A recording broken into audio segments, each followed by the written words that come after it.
and welcome to the Westminster Institute. I'm Robert Riley, its director. We're particularly delighted today to welcome back to the Westminster Institute David Goldman, who is, first of all, a Renaissance man. He's an American economist, financial analyst, a music critic. Actually, more than that, he's a music theatrician. And I would simply express my own personal appreciation for David's having helped me understand more clearly what I sensed was wrong with Richard Wagner's music, but that's a side point. David is also a prolific author. He's best known for his series of online essays in the Asia Times under the pseudonym Spengler. He's the Wax Family Fellow at the Middle East Forum and a senior fellow at the London Center for Policy Research. His analyses of global events are highly regarded. Here's a sample. Herbert Meyer, former CIA National Intelligence Council vice chairman, said, quote, "Ask anyone in the intelligence business to name the world's most brilliant intelligence service, and we will all give the same answer, Spengler." David Goldman's Spengler columns provide more insight than the CIA, MI6, and Mossad combined, unquote. David previously spoke at the Westminster Institute on the subject of will China overtake the US as the world's leading superpower, one of our most viewed videos, and another talk on his latest book, You Will Be Assimilated, China's Plan to Sinoform the World. He's also the author of How Civilizations Die and Why Islam is Dying. And It's Not the End of the World, It's Just the End of You, The Great Extinction of Nations. Today, David will be speaking on how Western survival depends on the sacred. Welcome back, David.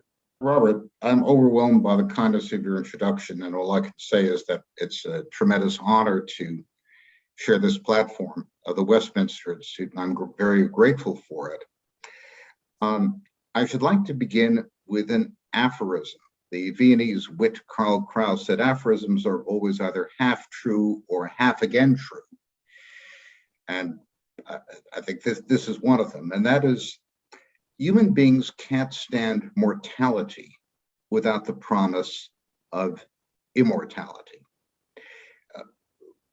There's been an enormous amount written about demographic winter, and I think every government in the world, from China to the United States to Ukraine to Germany, is alarmed by the aging of the population, low birth rates, and the prospect of rapidly diminishing populations, with everything they mean for our ability to support social security and health systems, and ultimately to maintain the viability of cultures. Right now, in the end of March of 2022, our attention in the news is focused on two countries on opposite ends of the world, Ukraine and Taiwan, which are, in the case of Ukraine, a tragic cockpit of war at the moment. In the case of Taiwan, a possible flashpoint for war in the future. And one thing that Taiwan and Ukraine ironically have in common is some of the lowest fertility rates in the world. Taiwan, a couple of years ago, was actually at the absolute bottom of the Central Intelligence Agency's World Factbook by ranking for total fertility rate. Ukraine is close to the bottom. Taiwan had a fertility rate of about one child per female. Ukraine was around 1.25, 1.3.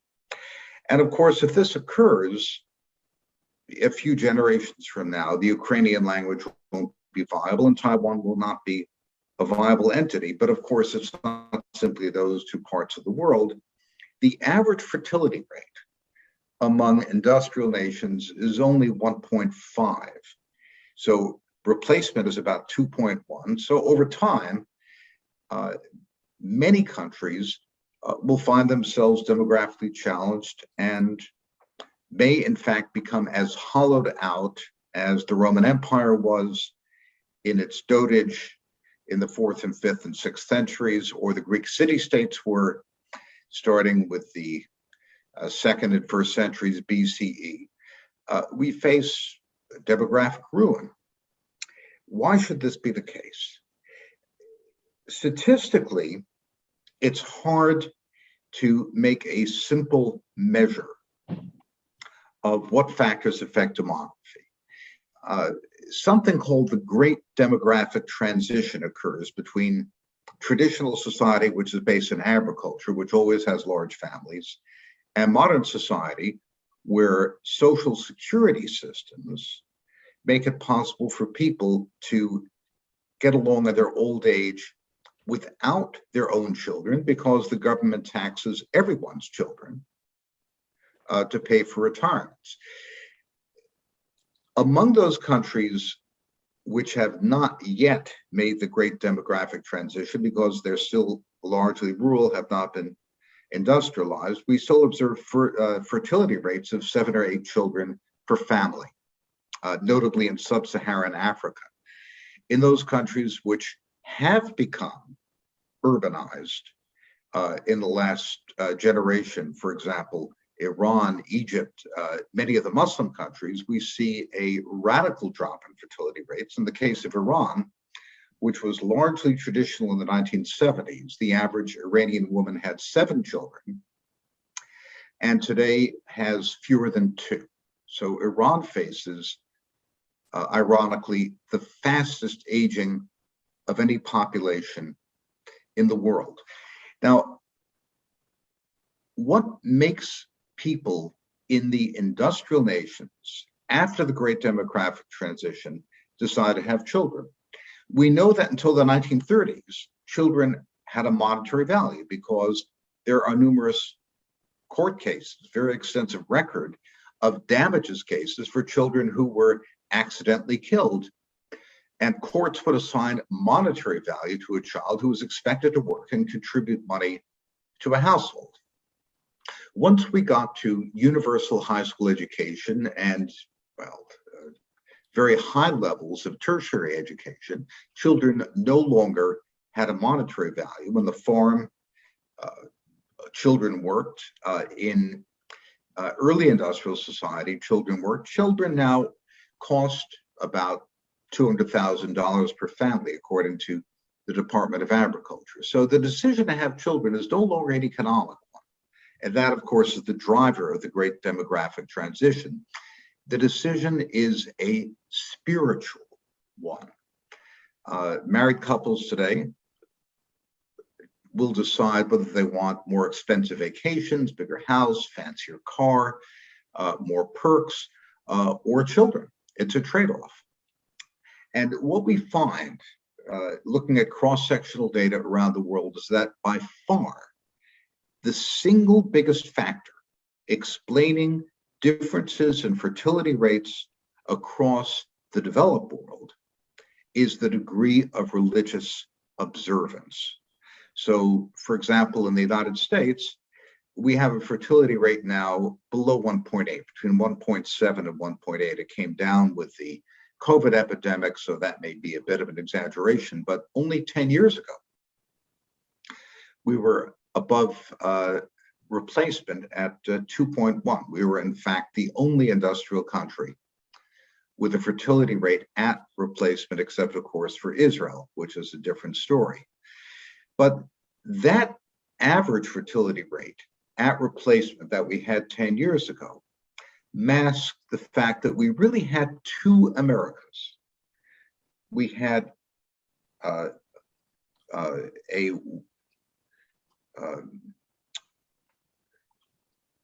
white America, largely, or secular America, which had a fertility rate exactly the same as the Europeans, in around 1.4, 1.5. And then we had 2 minorities, which had a fertility rate of around 3, and that was evangelical Protestants and Hispanic Catholics.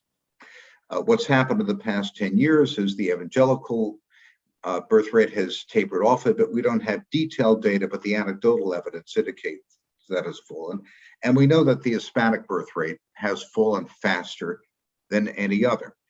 We don't know exactly why, but the probable reason is simply that Hispanic Catholics have been absorbed into the broader culture, in a certain sense corrupted by it, and that the religious impulse which led Hispanics to have more children in the past has diminished.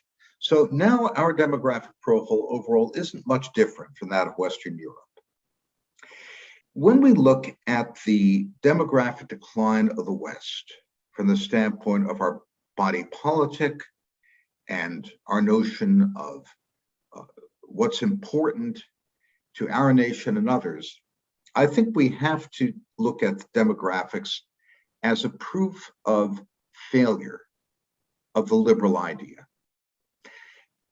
We have, in a certain sense, the ultimate liberal utopia where individual rights are now the supreme guide to everything, including a right to privacy, which one can say was invented fairly recently. So we now have the right to change gender. We have the right to marry whomever we want of whatever gender. We have the right to identify as whatever we want and be recognized for that. We have the right, as the Supreme Court said in its decision supporting same-sex marriage, the right to define and practice an identity. So the extreme of liberalism, which is individual rights separate from society, has given us the kind of dystopia where we feel no obligation and no impulse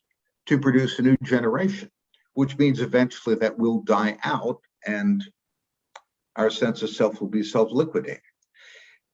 If our purpose in life is to invent our identity, then of course we're going to abhor our parents and our ancestors and whatever came before them, because in order to invent our own identity separately from the past, we need to reject it. And if we do that, we might presume that our children will abhor us as much as we abhor the identity of our parents. And indeed, we have a young generation now, which is being taught that virtually everything that comes down from the past is racist, misogynistic, homophobic, transphobic, and in other ways completely evil. So there's not one of the founding fathers who was not in some way tainted by racism. There's not one of the great authors of history who's not tainted by racism or misogyny. There's nothing in previous culture which cannot be brought before the People's Tribunal accused of treason to the new woke politics of identity and sent to the guillotine and be beheaded. That's why, of course, we've stopped studying classics. You can barely read a book like Huckleberry Finn, the closest thing we have to a great American novel, because it contains the N-word and so forth. We have the first generation in the West, which believes that it has invented the world completely fresh, has no past, except one to deplore and reject, and therefore has no sense of a future. And that will become a self-liquidating proposition over time. Now, how can we look at the body politic in a different way? One of the great Jewish thinkers of the past generation, a man with whom I had the privilege to study, Michael Wushabrod, makes a point about any constitutional system, that if we are to have a constitution which constrains the day-to-day caprices of a majority, we can only do that from the standpoint of an idea of the sacred.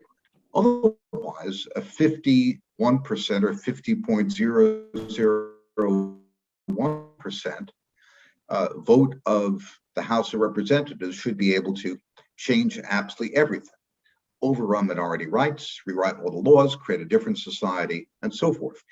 If we simply believe in the liberal idea of a collection of individuals, then the majority of the individuals should have absolute sovereignty. But of course it doesn't. It doesn't because our founders had the wisdom to place constraints on the action of a majority through separation of powers and other elements of constitutional law, which make it difficult for a majority to impose its view unless it's a very, very big majority, or it's a majority that stays in power for a very long time. Any kind of fundamental change requires either a great preponderance or considerable duration. The only justification for limits on the absolute sovereignty of the majority can come from a notion of the sacred. In the case of the United States, this is both biblical and philosophical. The notion that that men are created equal and endowed by their creator with inalienable rights is ultimately a biblical idea. And without American religion, and particularly the American Protestantism, which motivated the vast majority of the founders, it's very difficult to imagine an American Constitution and constraints on the majority, which allow us to operate in a way in which majority and minority can find a way to achieve a modus vivendi and work together over time. What we have in the absence of this sense of the sacred is a polarization which is extremely dangerous. When I was a young man, according to the Pew Research Survey, 2/3 of Americans identified as Protestants. Now only 1/3 of Americans identify as Protestants. The proportion of Catholics has remained fairly steady in the low 20s, though the ethnic composition, of course, has changed considerably, with a very large number of Hispanics making up that contingent. But if we look at the Protestant consensus, which was really the foundation of America's idea of the sacred, going back to its foundings, with the erosion of Protestantism, that consensus has disappeared. And the result is that there is no possibility of a consensus between minority and majority. We have the demonization of opposing views now. We have a liberal political class which which considers it within its prerogatives to censor even a sitting US president.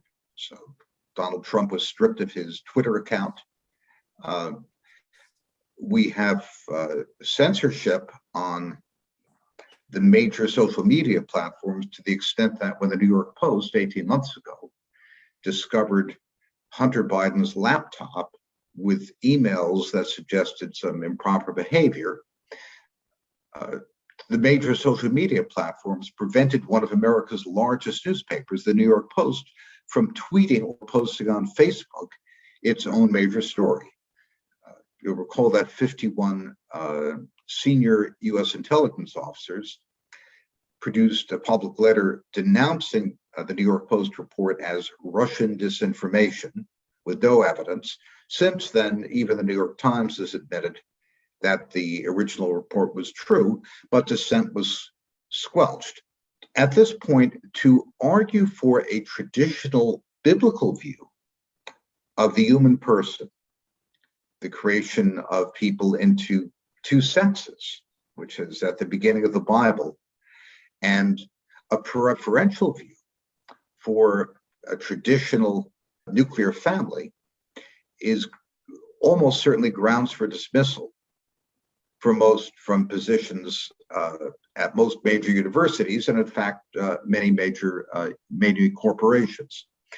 So without this sense of the sacred on which the country was founded, we have very little left to unite us as a people, and we're likely to splinter. And we have what the late Angelo Codevilla, one of our great political theorists who sadly passed away last year, called a cold civil war. We hope and pray that it won't turn into a hot civil war. If we look around the world, we're not the only country with a sense of the sacred. I think the fundaments of every country stem from that. When the Roman Empire collapsed, with depopulation and war, probably losing 2/3 of the world's population in the 7th and 8th centuries, it was the Catholic Church that constituted the nations of Europe. Saint Isidore of Seville, Saint Geoffrey of Tours, and others explained to the barbarian rulers, the Merovingians or the Visigoths, respectively in France and Spain, that they could be more than the simple tribal chieftain of a group of barbarian invaders into the ruins of the Roman Empire. They could be the founders of great kingdoms and great people if they styled themselves on the kingdom of David and sought the approval and endorsement of the one God of creation. And of course, it was the church that developed national languages, national literature, taught literacy, and made the nations of Europe what they are. So all of our nations begin with a sense of the sacred. And an interesting comparison to me is the American system and the British political system. Britain, on paper, is one of the least religious countries in the world. I think attendance at Church of England services is in single digits. And in fact, most of the attendance of the Anglican confession, Anglican communion in the world rather, are people who were converted to Christianity in former British colonies, mainly in sub-Saharan Africa. Nonetheless, the British monarchy, which has a history of more than 1,000 years of continuity, is now, by every opinion poll, more popular than it has been at any time on record.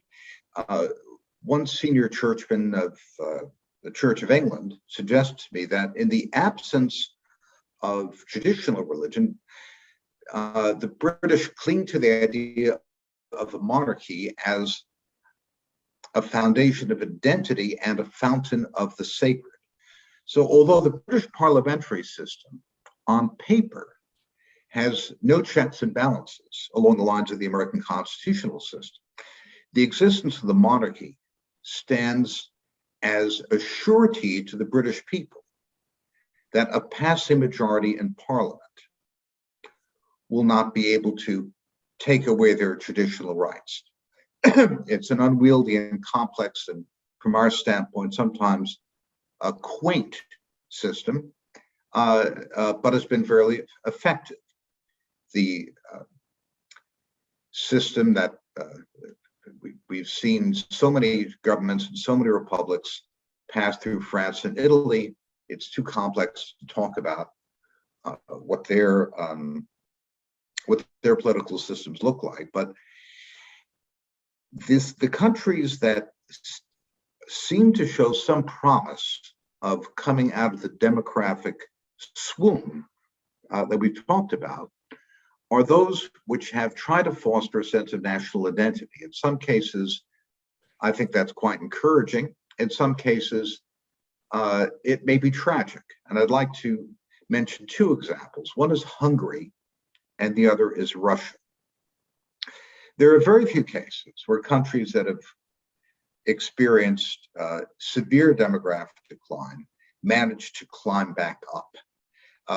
And we've seen considerable improvements in demographics in both Hungary and Russia, coming from lows registered in the late 1990s or mid-2000s. So in the case of Hungary, the Magyar fertility rate, the ethnic Hungarian fertility rate in the 2010 census was only around 0.8 children per female. That's really at the bottom of the world rankings. And threatened, a very short-term demographic disaster. It's come back up to about 1.5. Now, that's still well below break even, but it's still something of an accomplishment. And the Hungarian government did this really in two ways. One was by trying to foster a positive sense of what it means to be Hungarian, and secondly, by subsidies for fertility. Generally, we found that subsidies for having children help, but they don't help enough, because no matter what you pay people, it's really a decision to change your life completely to bring up a child. And you can't really pay people enough to do that if they don't have a spiritual impulse to do that. But when I was first in Hungary 15, 20 years ago, Budapest was a drab and boring city, very high suicide rate, not much nightlife, economically depressed. Budapest today is one of the most happening places in the world. Terrific theater, terrific concerts, wonderful classical music, great restaurants, including some of the best kosher food in the world, the only edible gefilte fish I've had anywhere, by the way. And I think there's a sense of optimism and hope for the future, which has contributed to this. I give Viktor Orban a certain amount of credit for having led the government in this direction. I don't think Hungary is necessarily an ideal example, but it's certainly worth studying as a source of improvement. Now, in the case of Russia, the fertility rate in Russia had fallen in 1999-2000 to about 1.1 children per female. Now, Russia in the 1990s had hyperinflation, mass impoverishment, a sense of absolute chaos. The country had been robbed blind by oligarchs who made off with the properties of the government as it was privatized. Deep demoralization. 1998, the country temporarily went bankrupt. Since then, the fertility rate has climbed back up to around 1.8 children per female. Now, we don't know how much of that reflects Russia's large Muslim population, but from what I can tell, it's pretty much an across-the-board improvement, and that's associated with a revival of religious life in Russia, particularly a revival of the Russian Orthodox Church. In particular, Russian women, according to surveys by the Pew Institute, identify with Russian Orthodoxy to a much greater extent. It's a religious comeback from communism. Now, Russia's sense of national identity has also produced, I think, a deep sense of injury from Russia's treatment by the West and enthusiasm for President Putin's determination to do damage to his neighbor, Ukraine. In no way do I endorse Russia's invasion of Ukraine. I think it's a reprehensible thing. But from all the information we have, his popularity has risen sharply in the lead up to and during the invasion. So instead of a popularity rating of around 60%, he appears to have a popularity rating of around 80%, according to independent polls. So Russian patriotism and national identity appears to be associated with both a religious revival and a demographic revival. And it's important for us to remember that national identity, although it's an indispensable thing, our sense of a future depends on belonging to a nation which can preserve our values, our language, our culture, and provide an environment where our children can grow up in a way that resembles the way we grow up. Without a nation, we can't do that. Nonetheless, national identity can be tragic if nations clash among each other. And I think part of what we're seeing with Ukraine and Russia, I don't mean to oversimplify it, is a clash of national identities, which reminds me again of the terrible days of the First World War, where every one of the combatants in some way or other identified themselves as the chosen people of Europe with a special right to beat up their neighbors. So the sacred is a terribly powerful thing. It's also a dangerous thing. As it happens, last Saturday, we read the section of the book of Leviticus, called Shemini, or the eighth day. You may recall the biblical incident where two of the sons of Aaron approached the altar where God had revealed his presence in the tabernacle that the Israelites had built in the wilderness, instructed with unauthorized, what the Bible calls foreign fire, and they died on the spot. The flame consumed them. Rabbi Lord Jonathan Sacks, the former chief rabbi of England, had a remarkable commentary on this, in which he said, nothing is more powerful or more dangerous than a sense of the sacred, because it evokes passions from us that can get out of control. And what the Bible is telling us in this tragic incident of the death of the sons of Aaron, the high priest, is that when we embrace the sacred, we also have to embrace the discipline that allows us to use it in a controlled way. And I think what we've seen in Russia is an undisciplined breakout of a sense of the sacred, and a tragic one. What we have to aim for, I think, in the United States is a restoration of the sense of the sacred in a way that allows us to overcome these terrible divisions without what Angela Codevilla called a cold civil war turning into a hot civil war. And that's an enormous challenge for those of us who believe in the sacred, who hold in some way to the traditional Judeo-Christian religions, and hope that the religious spirit of the founding will continue to be a guide for the United States in the future. And with that, I'd like to thank you, Robert Riley, for your kindness in letting me talk to your audience, and stop there. Thanks.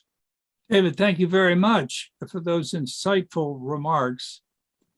I don't know whether to ask you specific questions or simply go to the biggest issue you raise in this brilliant article, European Survival Depends on the Sacred. Of course, we've expanded that to pretty much the West's survival depends on it. So in your penultimate paragraph, you state this: humankind cannot bear mortality without the hope of immortality. The hope of immortality is founded on the sense of the sacred. The history of the world is the history of mankind's search for immortality. When the nations of the world see their demise not as a distant prospect over the horizon, but as a foreseeable outcome, they perish of despair, unquote. That's a very powerful, even prophetic remark. You have spoken of a demographic comeback in Hungary and of Russia. What other states in the West or nations in the West do you think approach that state of despair simply because they have no sense of or promise of immortality and therefore meaning in their lives? The saddest thing in terms of demographics is the extremely low fertility rate of countries which used to have some of the highest, particularly Catholic countries. Spain, Italy, Quebec is another example. They have among the lowest fertility rates of any country in the world, and that corresponds almost precisely to the decline of religious observance in those countries. So whereas the large Italian family used to be a cliche, Italians have one of the lowest fertility rates in the world. I think Italy loses, if my memory serves, 400,000 people a year through death, immigration, net loss of population. And they're being replaced largely by immigrants from Middle East, Africa, and elsewhere. Spain is in a similar situation. Spain, of course, has had some immigration from Latin America, but there are limits to that. Germany, the ethnic Germans, people of German birth, have an extremely low fertility rate, 1.2, 1.3, because immigrants in Germany have a much larger fertility rate. The overall fertility rate is around 1.5. France is extremely hard to calculate because we don't know how many immigrants there are. The French don't separate out the data, and you have to triangulate. But most demographers who've looked at it believe that French-born native French have a very low fertility rate, and that's compensated by a very high immigrant fertility rate, which means that in many parts of France, the majority of kids in classrooms are immigrants. In the case of Germany, I forget the exact numbers, but something in the range of half of children in elementary school classrooms are the children of immigrants. There is a question as to how fast people can be acculturated. In France, I think the rate of acculturation of immigrants has been very poor. There's enormous ghettoization, particularly of North African and sub-Saharan African immigrants. Germany is a bit better. The Turks who came to Germany a generation ago, for the most part, their kids speak perfect German. If you get in a bus and you listen to German school kids, you can't tell who's of Turkish origin or who is of German origin until you turn around and look at them, because they sound exactly the same. How they'll deal with other immigrants is unclear. Germany, of course, has had most of its immigrants come from the rest of the European community. So it's had a lot of skilled immigration from Eastern Europe, from Spain, Italy. And those European immigrants integrate very well, but that's something that's not a repeatable experiment. So I think the real tragedy is with Southern Europe, Spain, Italy. That's extremely sad. And of course, Ireland, which used to be the exemplar of a religious Catholic country, really has ceased to be in many respects, and its fertility rate has nosedived as a result, though it hasn't quite gotten down to Spanish or Italian levels. David, could you comment on the forces of secularization that have instigated this, according to you? I mean, it's can be referred to as the loss of faith, but what are the sources of that loss? I think World War II and World War I were the great drivers. When you have French priests blessing French cannon to kill German Catholics and vice versa, and the nations of the world mistake the idea of chosenness as a matter of ethnic national identity and proceed to kill each other, the credibility of the idea of a universal religion comes sharply into question. So I think nothing killed faith more than the tragedies of the First and the Second World Wars. We're living through the result of that. And of course, Americans didn't go through that tragedy. The American genius, we have, I think America has many limitations as a country, and I don't mean to sound jingoistic, but we do one thing that really well that almost no one else does, which is to assimilate immigrants from every possible country in the world and make them Americans. At least we used to be very good at that. So America never had this sense of fratricide among Christians, where French and German Christians would kill each other, each with a sense of the superiority of their own nationality. And I believe that helps explain why we did not go through the tragedy of the First and Second World Wars. We had significant casualties, but we weren't occupied, we weren't destroyed, we weren't subject to terror in the same way the Europeans were. I think that's why we held on to our religion much longer than anyone else. Well, I think what you said is true in spades about World War I. I'm wondering if it's as true about World War II, for the simple reason that the war can be characterized differently. Certainly from the German side, it was driven by a sense of grievance because of the Versailles Treaty and what the German nation had suffered through reparations, inflation, depression, and so forth. But the Nazi ideology was itself not a Christian religion. Of course, it was an anti-Christian ideology which tried to replace itself as a new kind of religion. And of course, the same thing happened after the Russian Revolution, where again, you had a a substitute religion, ersatz religion. And these seem to have caused really more damage than these national enmities and wars that you have described. Yes, I think World War I certainly was the great catastrophe. World War II is complicated because in Germany, although the Catholic Church never accepted Hitler and expressed a good deal of opposition to Hitler, the Protestant Church was a lot more cooperative. The Hitler Youth was the successor organization to the youth movement of the German Evangelical Church. And although most German Catholics were uncomfortable with Hitler, the church officially was, German priests continued to bless the troops and operate quite normally. There was really no civil disobedience. There was no active effort to oppose the Hitler regime, as hideous and pagan and anti-Christian as it was. So I think that experience really destroyed not just it eroded Europe's Christian faith, and it also destroyed Europe's faith in this national identity.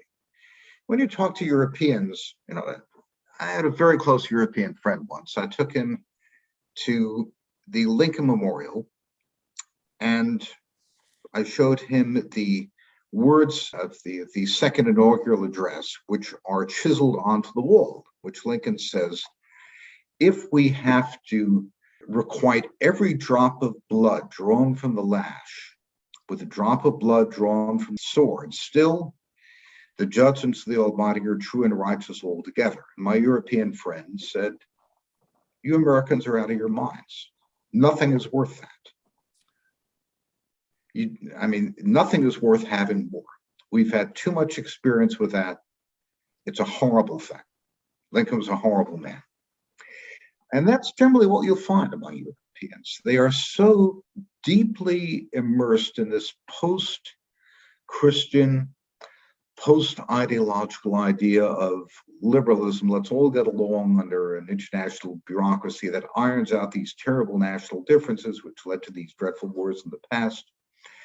It's very hard to find Germans who feel deeply proud of being German, for example, or Italians, if I feel deeply proud about being Italians. You have to go to Eastern Europe, to countries that were suppressed by communism for 2 generations, to find people who really feel great about being Poles or Hungarians or Czechs. That's a very telling remark. I remember being in Germany about 1981 in a meeting. I was with my friend who was the associate director of the U.S. Information Agency and himself a professor of political science. And the discussion got to around the area which we're having our discussion. And he said to the Germans, how do you express love for your country? I think it was whether they had a word for patriotism, and they said they didn't. And he said, how do you express love for the country? And the room went silent. Yes. They said, we don't know. We don't know how to do that.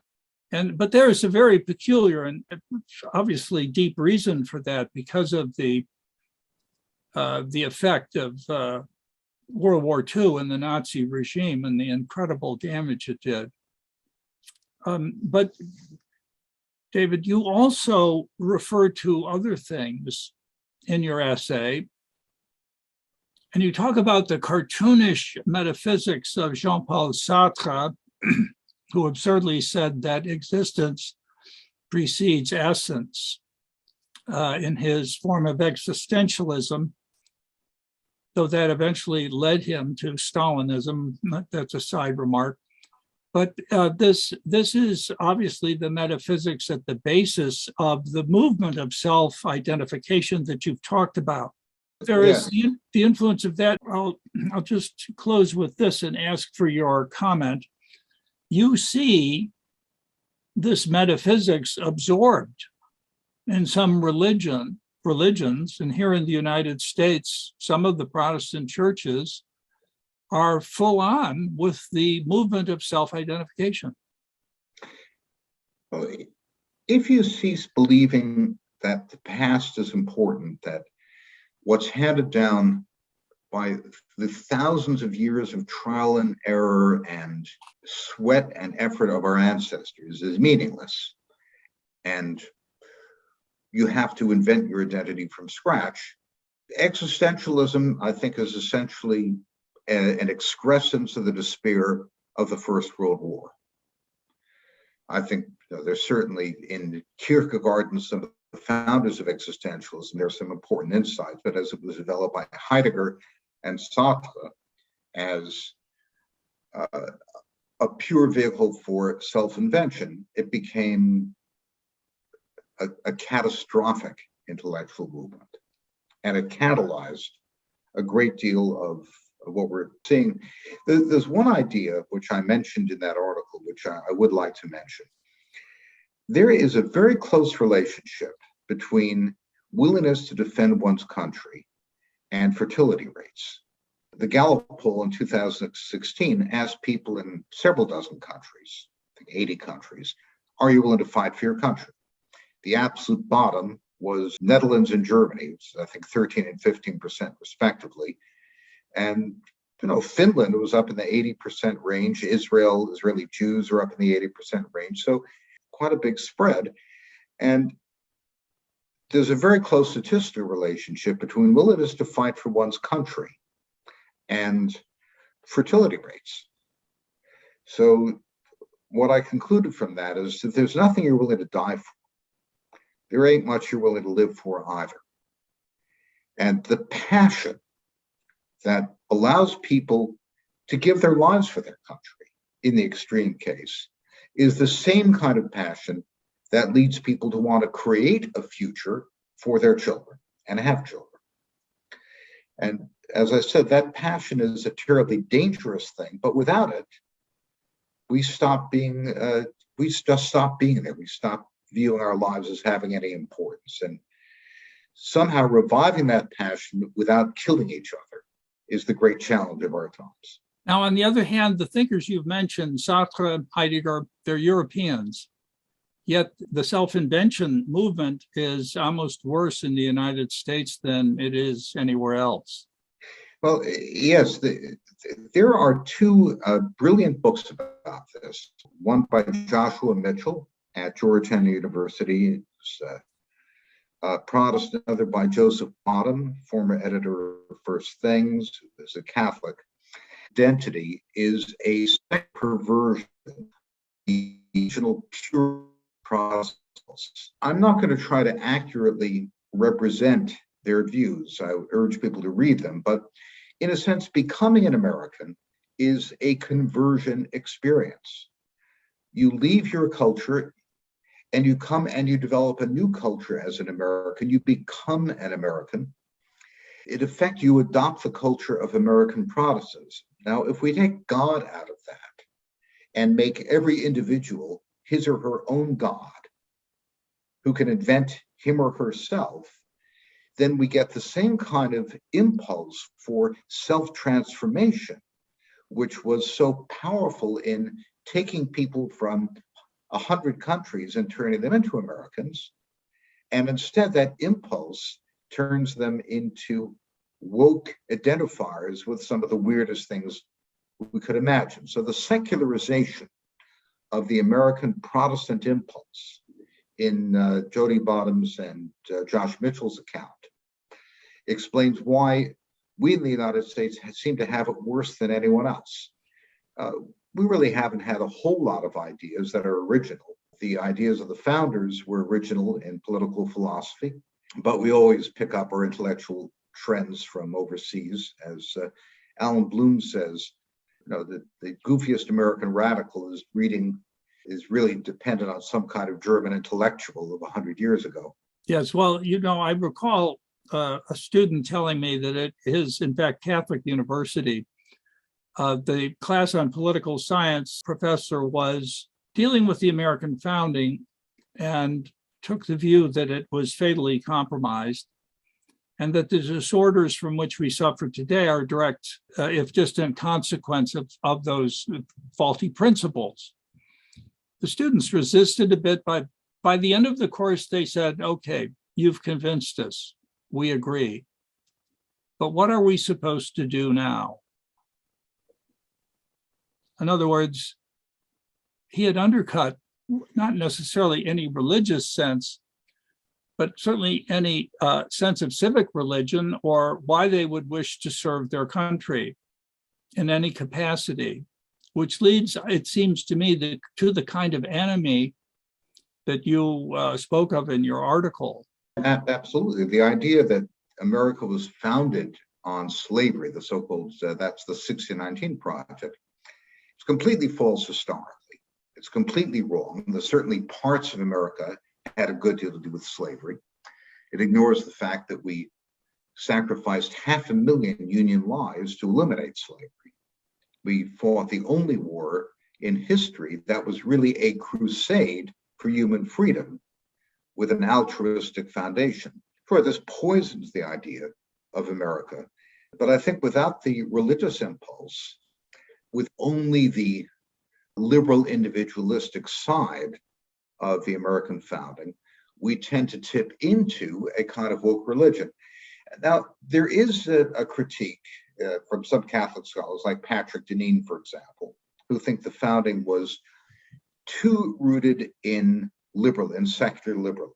That's a debate I don't want to get into because I'm certainly not a scholar of the founding. I think there's certainly something to it, but what we found is that to the extent we lose our traditional religion, we don't get into a sort of secular kind of liberal spin, but instead we reinvent the religion as a secular religion with witch hunts and witch burnings and hysteria that would have frightened the good burghers of Salem, Massachusetts at their, in the 1690s.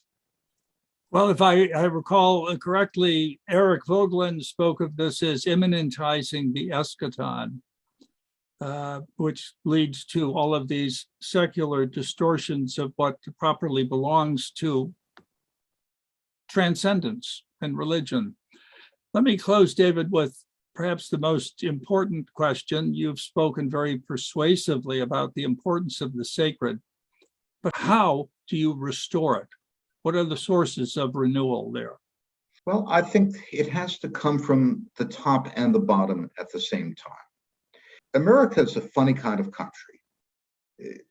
We're Protestant in character, and in a sense, we've always been a big evangelical tent meeting. I say this as a Jew. My religion is very different from a tent meeting. It's more like a study hall. But America has always had waves of secularization and religious fervor. Nothing really looked less promising than the America of the 1850s. Slave Party was in power. We were about to break up. Abraham Lincoln was a failed one-term congressman, one of the most obscure figures in politics. No one could have imagined that a Lincoln could be elected in the first place, and that someone with so little promise and experience would turn out to be the closest thing that America produced to a biblical prophet. So I think that our capacity to revive ourselves and to be summoned to what Lincoln called the better angels of our nature is unlike that of any country because of our political and emotional makeup. I believe that that people of faith and goodwill at every level have got to do their best to tell young people that the false gods of identity will only lead them to misery and ruin, and that their ancestors, who for thousands of years looked for God in a different way, had something important to tell them. But we also need leadership that can summon people to sacrifice to great purpose, to great accomplishments, and revive our sense of commitment to the country. It has to happen at all levels. And I'm not entirely pessimistic about the United States because we have come back from, from a very bad position many times before. David, I think I recall it was at the Oxford Union in the 1930s that a majority of the students voted that they would not defend king and country. And of course, a few years later, all those young men did precisely that.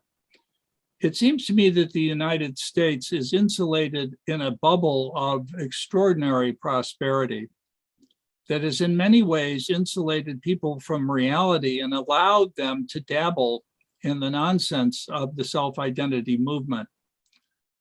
Really serious crises have a tendency to pop that kind of bubble.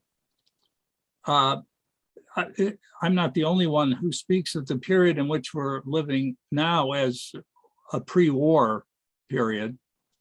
And it might be that, unfortunately, it takes a challenge at that level, which people expect to come from China, for people to create the necessary conditions for people to recall precisely what it is worth living for and what it is worth fighting for and perhaps dying. That may be a sobering thought, but it's happened before, and that might be a source of renewal. War with China would be a tough one because we can't fight it on the ground. No. It could go nuclear very quickly, and nuclear war wouldn't be good for anybody. We really hate that when it happens. So I'm not sure, but I certainly think that the challenge posed from China should wake us up. I've been waiting for the Sputnik moment to occur for years. As you mentioned, I wrote a book about China and its ambitions to become the dominant power in the world. We should have had that kind of response already. The fact that we haven't makes me want to check our pulse. Yes, well, certainly the challenge is here. So we await the full response that's necessary to meet it. And I'm afraid we're out of time, but I would like to thank David Goldman for speaking to us today on how the survival of the West depends on the sacred. I invite our viewers to go to the Westminster Institute website to see the large catalog of past lectures and talks that we have sponsored, including the 2 prior ones by David Goldman. Thank you for joining us today. I'm Robert Riley, Director of the Westminster Institute.